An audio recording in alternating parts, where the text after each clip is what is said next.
Hey, good afternoon, kyk vir dit stories. Ek weet julle gaan rugby kyk, but gee vir my so 'n paar minute van julle tyd, man.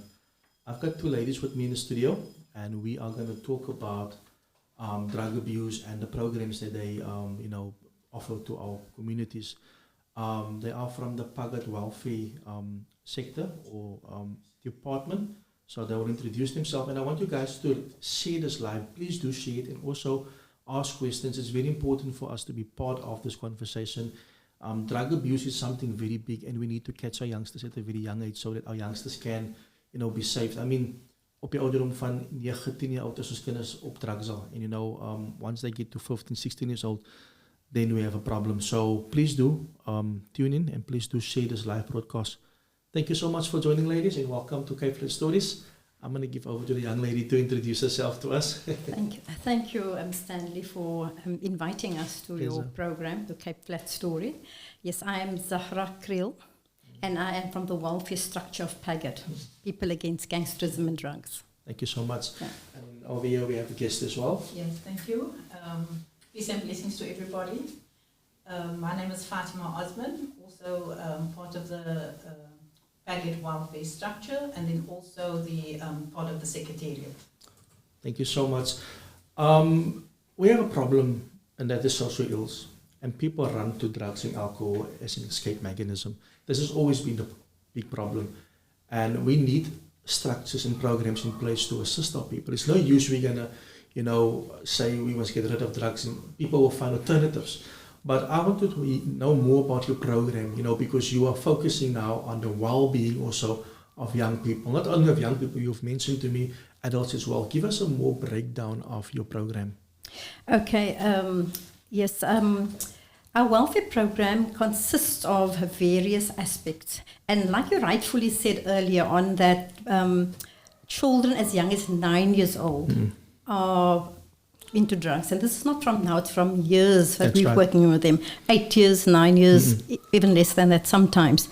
So we have to start focusing on the younger at this stage. But just a breakdown on our program that we do life skills coaching. We work on emotional trauma and healing.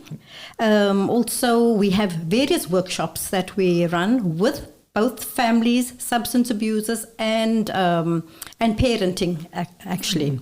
And various development programs, skills training as well we have.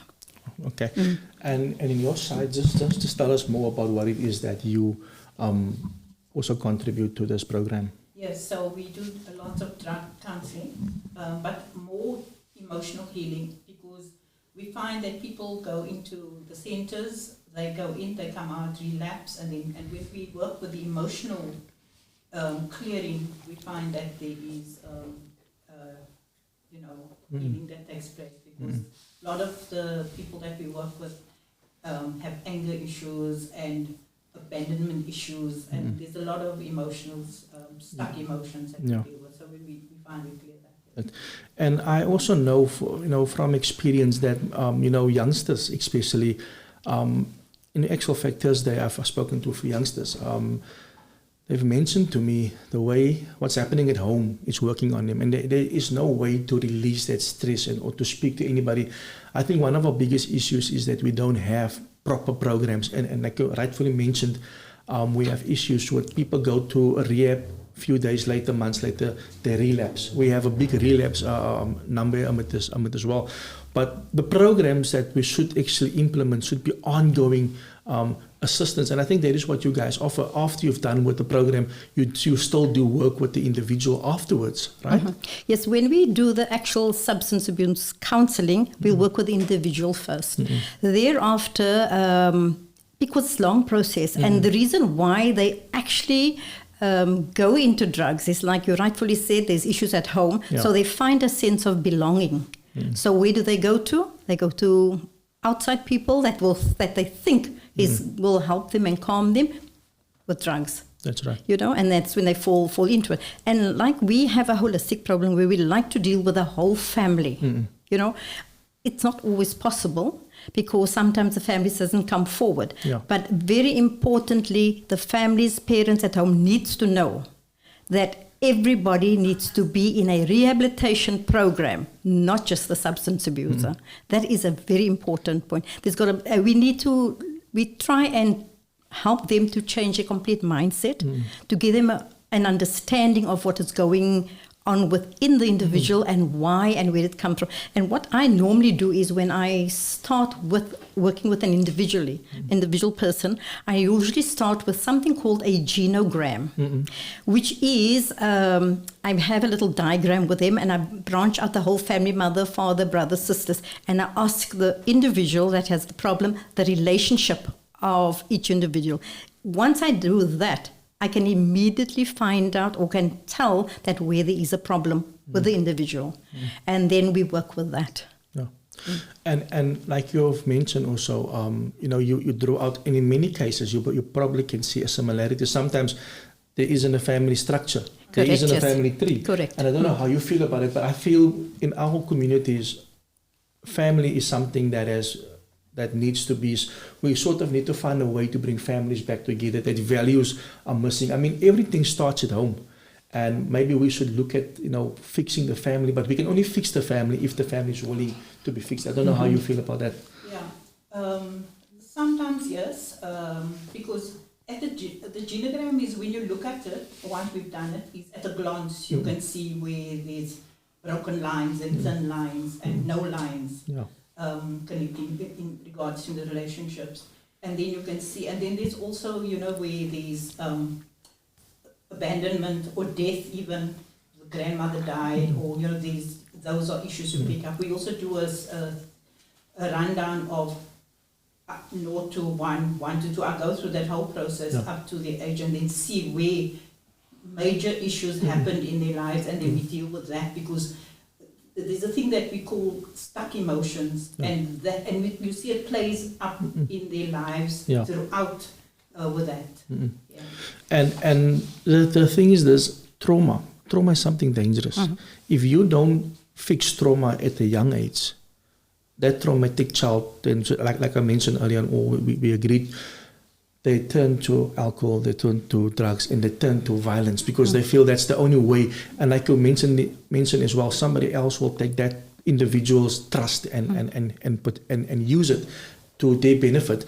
Tell us more about the schools. If you go out to a school, just the program that you have for the schools, because I think we need to get this program into the school, and that is where we want to look at, because if we can catch them at primary school already, we can then work with them and make sure they turn out good. Yes, for sure. We have been doing many schools already, and this is an important part. We did high schools, but we believe that we need to start with the primary schools. So besides the children that has issues in the school, obviously it comes from home.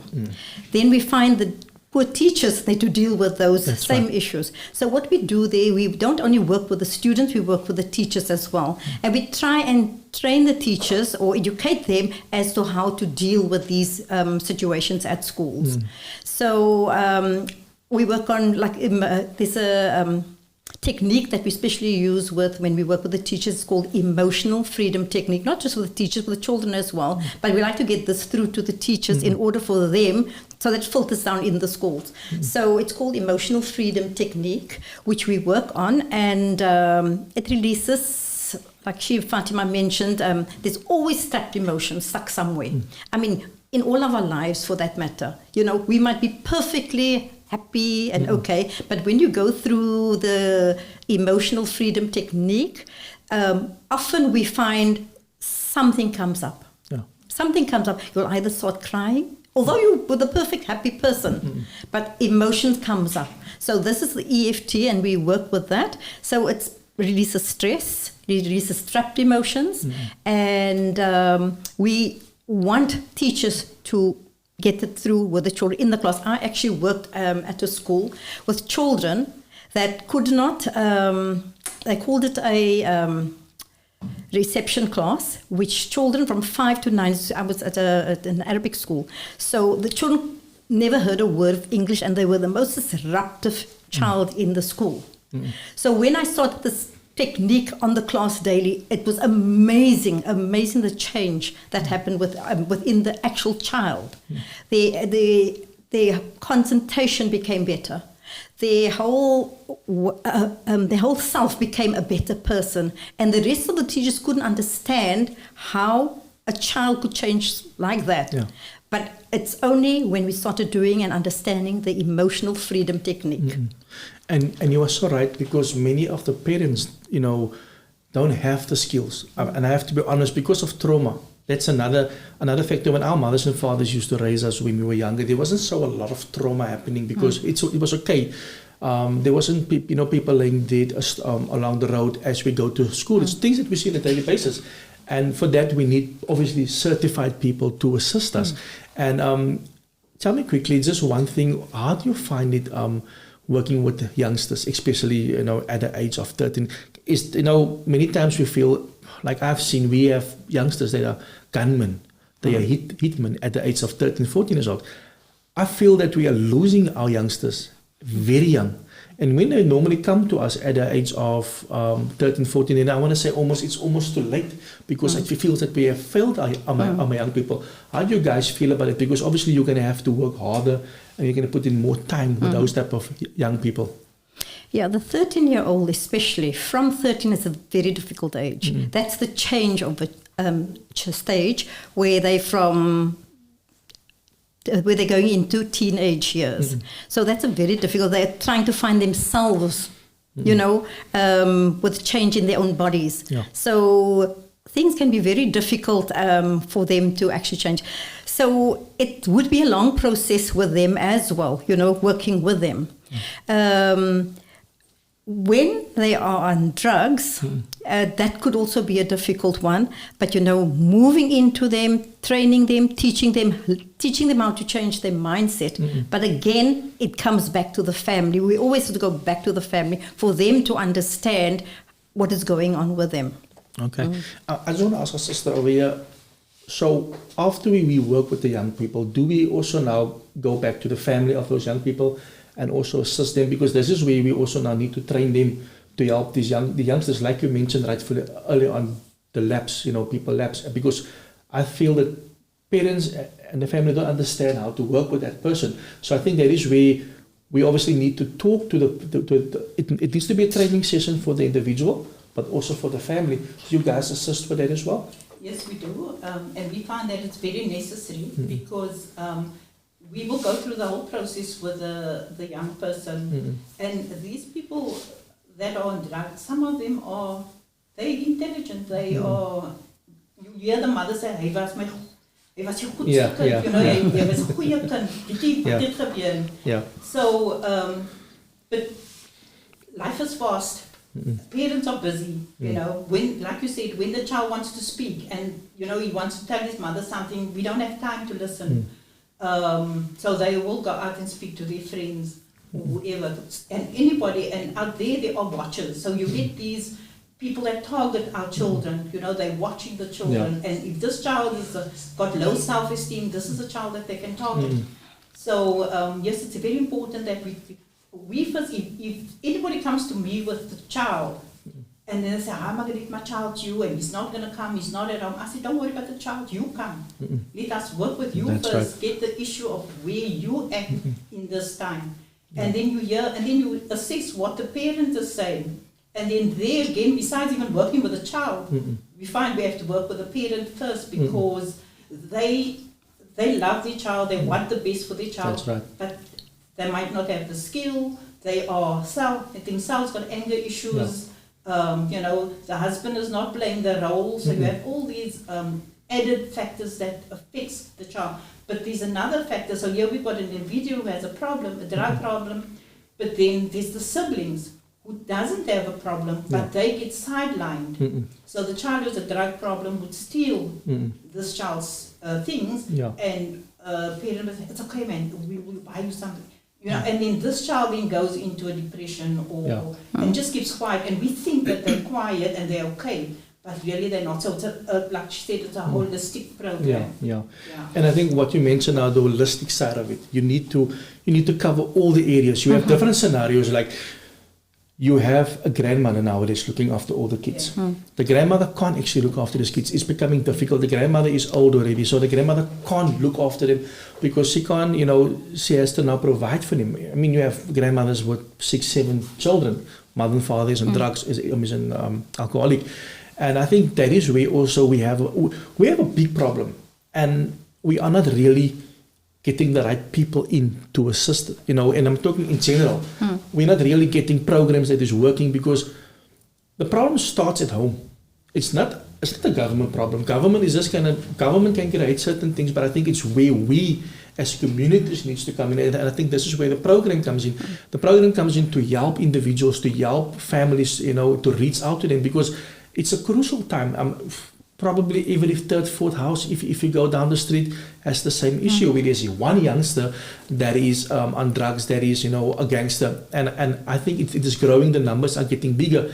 But it all starts with that trauma. It all starts with how they were raised. And you have even teenagers. I think this is also one of the biggest problems where you have teenagers raising kids as well. They are not ready to raise kids. And sort of these kids are raising themselves. I think that I just think there's a lot of things that contribute towards what's currently happening. So just tell us more about, also we spoke about the youngsters now, but if I am a 21-year, 22-year-old, or even a 40-year-old, and I need assistance, I'm on drugs, and I had enough of this life, can I also reach out to your program? Yes, by all means. Like I said, we work basically with anybody and everybody. We have people of all ages coming to us for assistance. And one thing I need to add very clearly is on our in our program, we have run workshops as well. Yeah. And this is a very important factor because it's not just about doing counseling and assisting people, helping them. Yeah. We try and get them involved to actually understand and to be able to teach and to do workshops themselves. Currently, I am actually busy in Vygieskraal. Okay. With some people in Vygieskraal, that's parents of young children, which is at the school there in Vygieskraal. And what has happened is I came there and I started giving them these workshops. 57 children, 8 parents come out. So people not really interested in that, and I'm talking specifically of Vygieskraal. But then what I realized after, it's on a Saturday morning, they are saying that die mense is honger, man.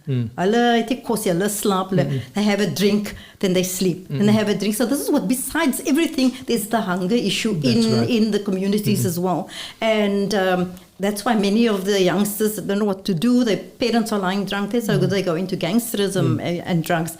And then I thought, okay, I'm having this workshops, this development program, and is it even going into these people's heads? I wonder. But then I decided to do something more physical, like some form of a skills training program.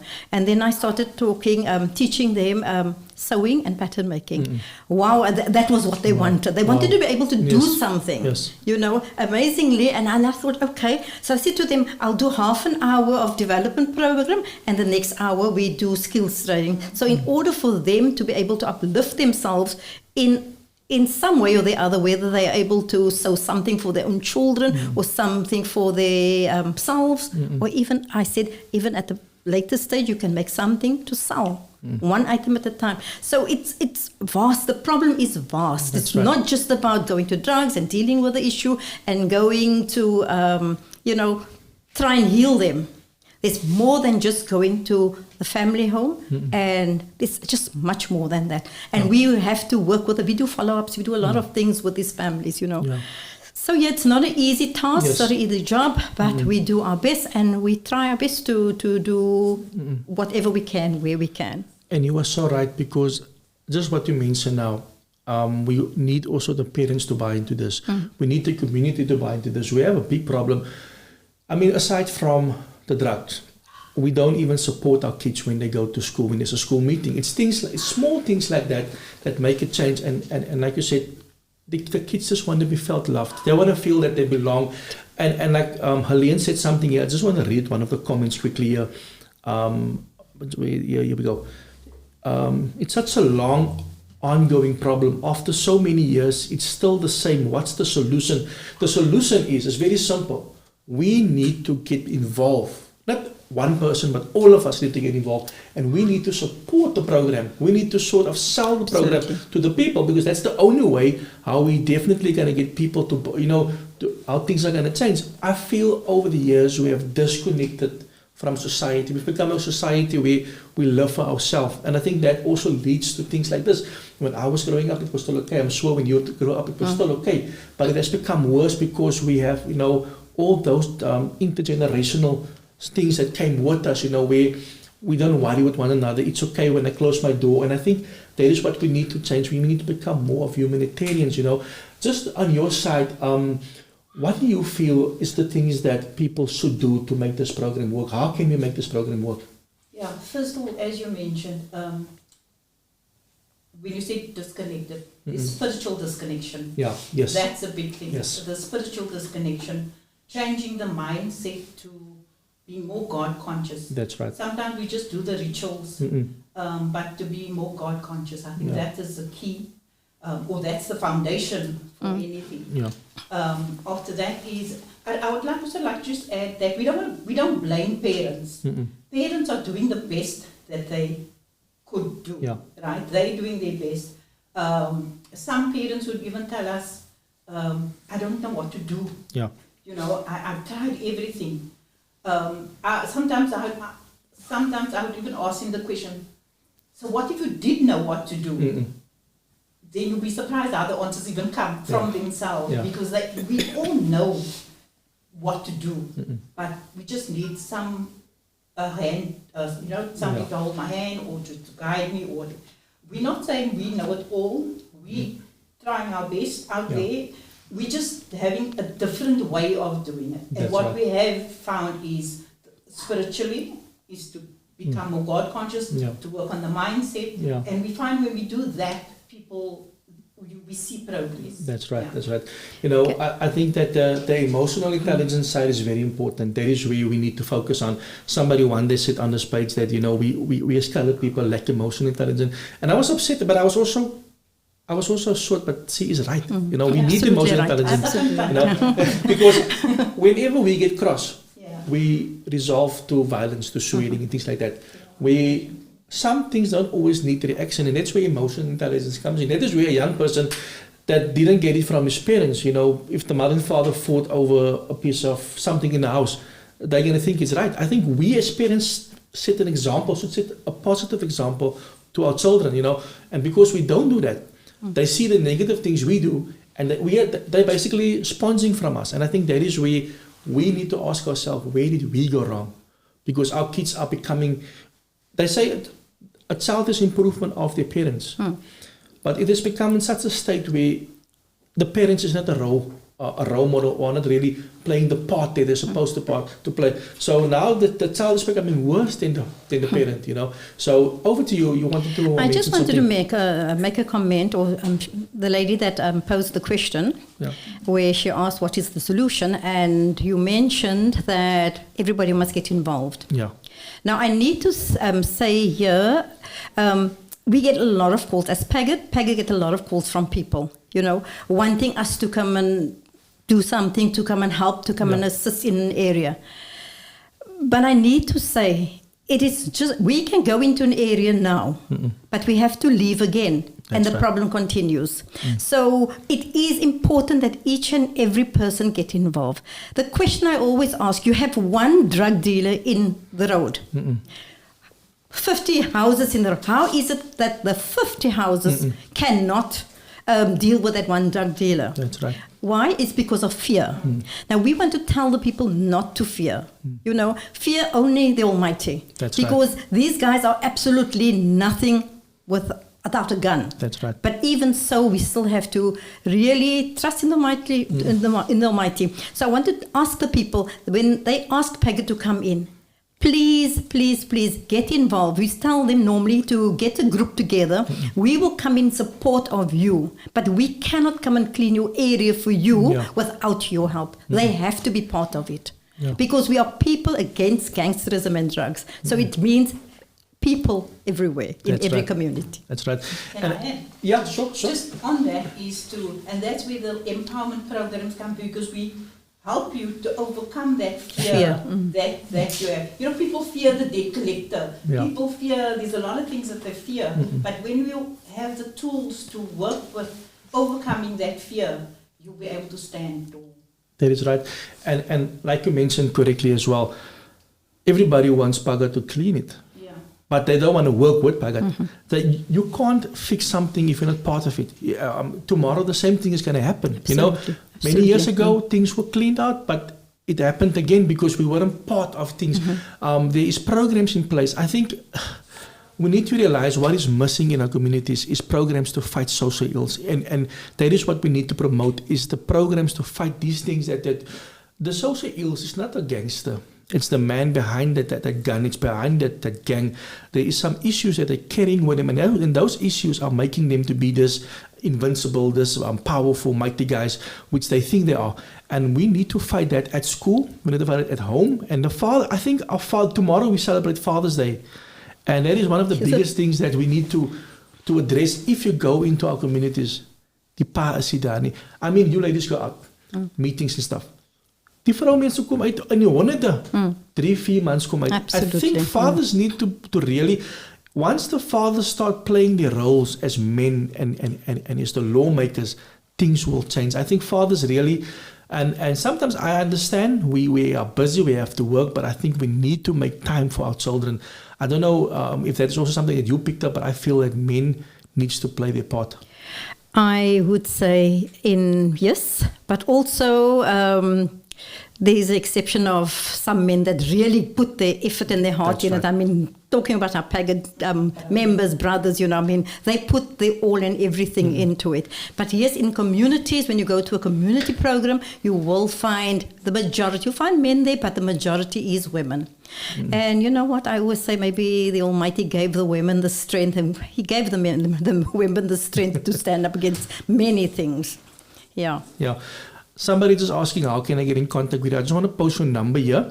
The first number there, 063 43 5652 is the Sister Sogra's number. And the one below is Sister Fatima's number. And then we have Abida as well there. So you guys can take that number, contact them. It's very important for you guys. You know, we can talk, ons kan baie praat, ons kan praat tot môre toe.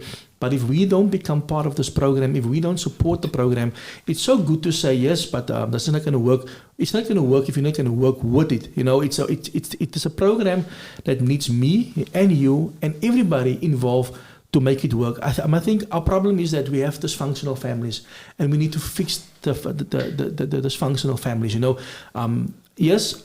People are saying, yeah, but people also choices. You know, when you go to drugs, it is your choice. When you go to alcohol, it is your choice. But at the end of the day, your choice is influenced by the people that raised you, by the decisions, by your environment, and that is what we need to change. We need to change the environment. Is there any? We said we're going to be half an hour. I feel that I spoke a lot, and I don't know about you ladies, but is there anything else that you guys want to add? Because we need to have our people buy into this. This program needs to go to the schools. It needs to go to the universities. If so, it needs to go to the churches, to the mosque, and let's work together with the movement. Yeah, I'd like to say first thing is communication. Yeah. You know, ask yourself. So we have a challenge in our family. What can we do to solve it? Let's start with communication.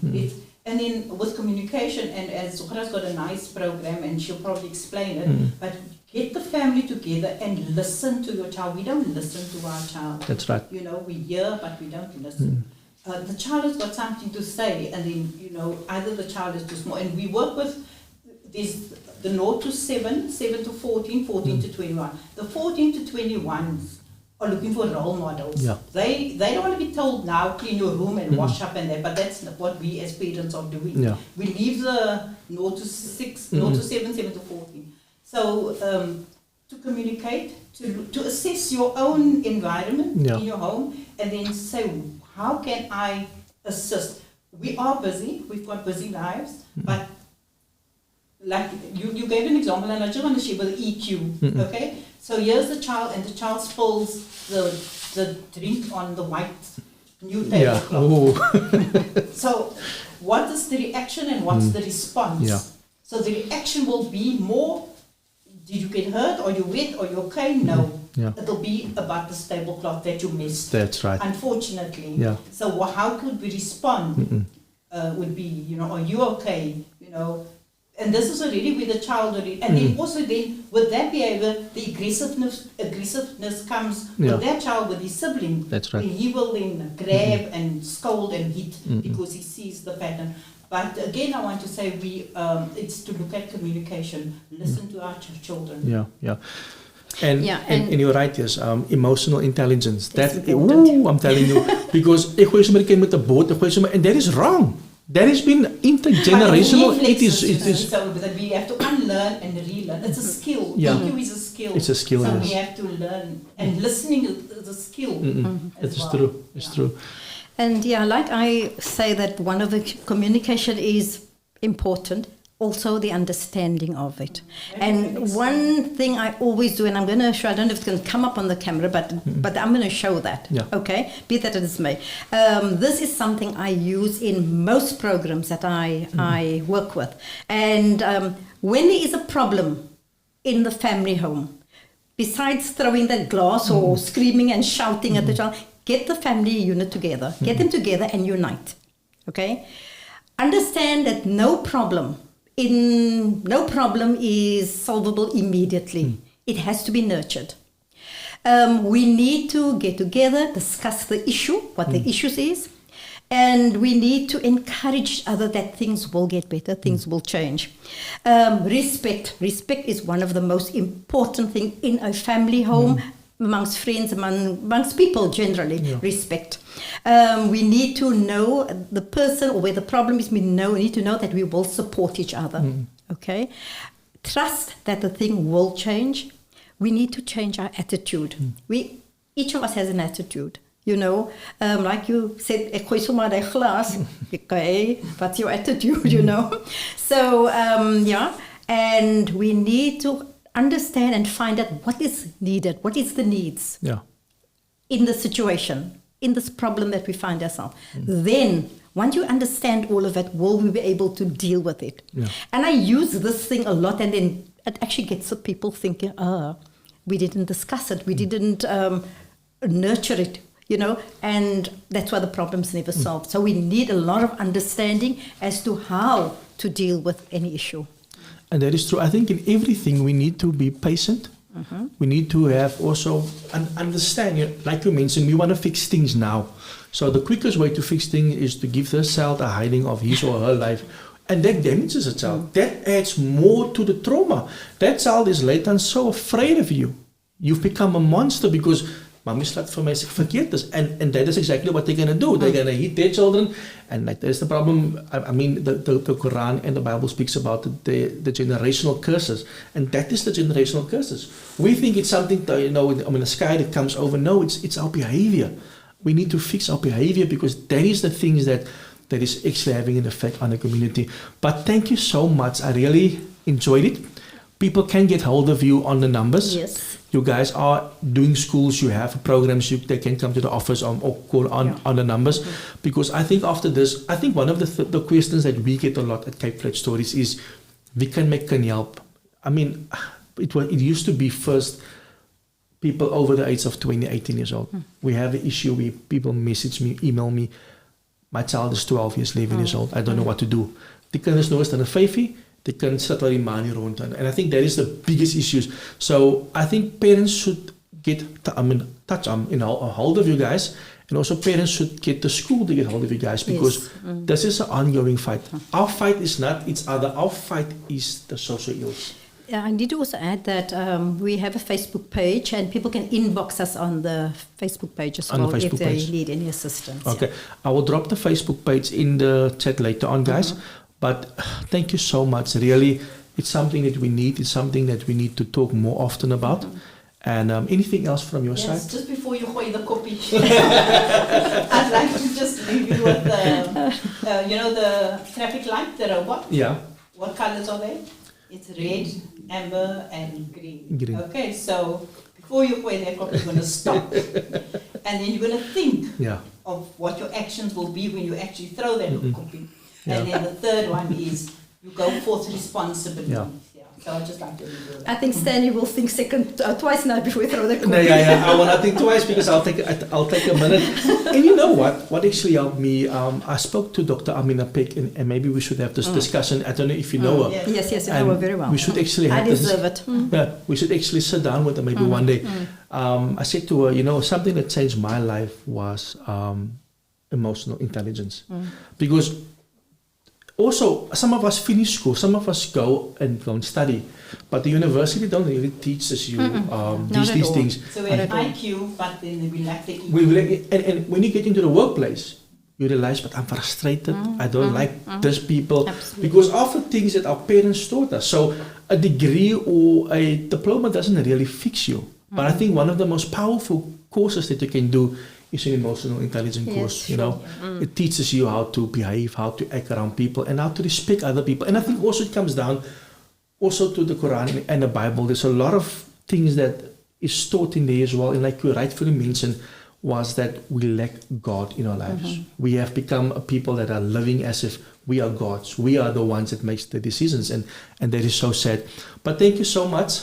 I do hope I will have you guys again in the future. Thank you very much. Thank you so much. Okay? Much appreciated. Thank you. Ladies and gentlemen, that was our two sisters from PAGAD. You guys, the number is on the page or on the chat.